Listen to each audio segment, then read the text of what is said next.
Hi friends, எல்லாரும் எப்படி இருக்கீங்க? ஆண்டவராகிய இயேசு கிறிஸ்துவின் நாமத்தினால் உங்களை நான் வாழ்த்துகிறேன்.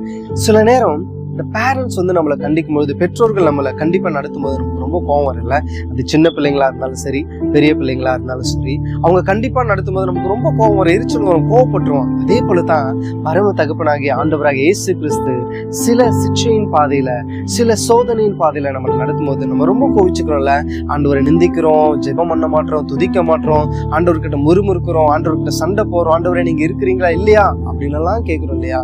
ஆனா இங்க ஒருத்தர் இருக்கிறாரு. அவர் பேர் என்ன தெரியுமா? அவர் பேர் யோபு. யோபு 2ஆம் அதிகாரம் 10ஆம் வசனத்துல வாசிக்கிறோம், தேவன் கையிலே நன்மை பெற்ற நாம் தீமையும் பெற வேண்டாமோ என்றார். இவைகள் எல்லாவற்றிலும் யோபு தன் உதடுகளாலும் பாவம் செய்யவில்லை. பிரியமானவர்களே, ஆண்டவர் சிக்ஷையை அனுமதிப்பது நம்முடைய ஆசீர்வாதத்திற்காக, நம்மளை உருவாக்குவதற்காக, அவருக்காக மகிமையான பாத்திரமாய் நிற்க வைப்பதற்காக. ஆகவே அவர் சிக்ஷையின் பாதையை அனுமதிக்கும் பொழுது ஆண்டவர் சமூகத்துல காத்திருங்க.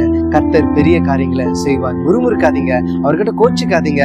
அவர் நம் மீது அன்புள்ள தெய்வம். அவரோடு கூட இணைந்திருங்க, அவர் சமூகத்துல தரித்திருங்க. கர்த்தர் பெரிய காரியங்களை செய்வார். God bless you.